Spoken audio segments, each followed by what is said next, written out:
एक गांव में एक चंडी थी। चंडी का ब्याह ही नहीं हो रहा था,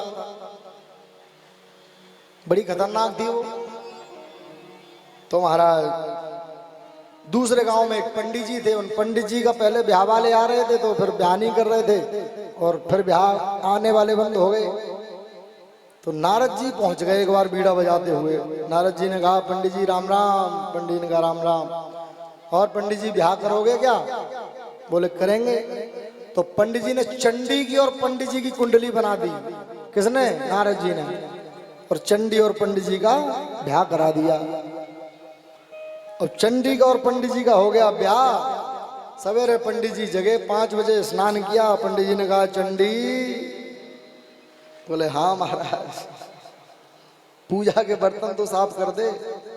चंडी ने कहा हमने पूजा के बर्तन साफ करने के लिए ब्याह किया तुमसे, हैं?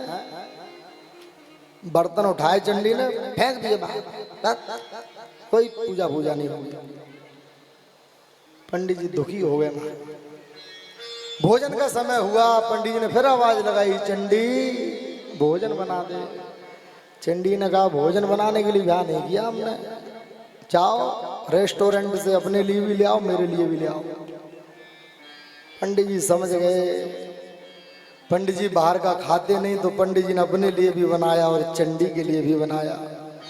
6 महीने बाद फिर नारद जी आए, देखा पंडित जी तो कमजोर पड़ गए। क्या हुआ पंडित जी, कैसे दुखी हो? बोले महाराज इससे पहले तो अकेला ही था, रोटी अपने लिए ही बनानी पड़ती थी, अब तो अपने लिए भी बनाओ, इसको भी बनाओ, पूरा काम मुझे ही करना पड़ता है। नारद जी ने कहा अरे पंडित जी एक बात तो बताना भूल ही गए थे हम। अरे इससे उल्टा कहो तो ये सीधा करती है। अच्छा? अरे महाराज कैसे भूल गए इतनी महत्वपूर्ण बात? और पंडित जी सवेरे जगे। पंडित जी ने कही चंडे फेंक दे बर्तन ले जाकर के सबरे बाहर, कोई बर्तन नहीं, नए बर्तन लेकर के आएंगे, साफ मत करना इनको। चंडी ने कहा इतनी महंगाई चल रही है महाराज, सोनो चांदी तो महाराज आसमान छू रहे हो। मोदी जी ने मना कर दी सोना चांदी मत खरीदो। क्यों नेताजी? हाँ? तो भैया चंडी ने कहा नहीं नहीं बर्तन तो मैं मांजूंगी, और बढ़िया बर्तन चमका करके दे दिए। पंडित जी ने पूजा करी चंडी ने। और भोजन का जैसे ही समय हुआ पंडित जी ने कहा चंडी आज तो होटल चलेंगे, भोजन मत बनाना, क्यों परेशान हो रही इतनी गर्मी में? चंडी ने कहा नहीं नहीं पेट खराब हो जाएगा महाराज, भोजन तो मैं घर में ही बनाऊंगी। बढ़िया भोजन बनाया पंडित जी ने। महाराज भोजन पेट भर के किया। कुंभ का मेला आ गया। पंडित जी आए, पंडित जी ने कहा चंडी लोग भाग रहे हैं, चलो भैया कुंभ का मेला देखने चले। कुंभ का मेला, कुंभ का मेला। मैंने तो सोच लिया है चंडी, मन चंगा तो कटौती में गंगा। क्या करेंगे मेला जाकर के?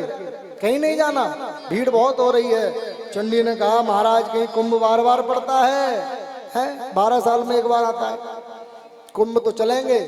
पंडित जी ने कहा लेकिन कुछ बनाना नहीं रास्ते के लिए?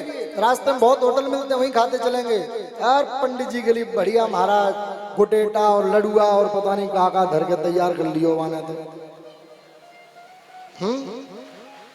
और जैसे ही पंडित जी पहुंचे गंगा में, त्रिवेणी संगम में स्नान करने लगे। पंडित जी ने पहले स्नान कर लिया और जैसे ही चंडी ने डुबकी लगाई, पंडित जी ने सोचा गंगा के किनारे तो सीधा बोल ही दूं, यहाँ क्यों उल्टा बोलूं? पंडित जी ने कहा चंडी गंगा जी बहुत गहरी है, भीतर मत जाना, और भीतर जाए भी तो रस्सी मत छोड़ देना। चंडी ने कहा बा महाराज 12 साल में एक बार कुंभ आता है, मैं तो बीच धार में नहाऊंगी जाकर के। और महाराज बीच धार में गई चंडी, बह गई। बोलो राधे राधे। धारा ऐसे चल रही, पंडित जी इधर ढूंढ रहे हैं। लोगों ने कहा क्या हुआ पंडित जी? बोले मेरी चंडी बह गई। पंडित जी धारा इधर जा रही है और इधर ढूंढ रहे हो? बोले जीवन भर उल्टी चली है, वही भी उल्टी होगी। बोलो वृंदावन बिहारी लाल।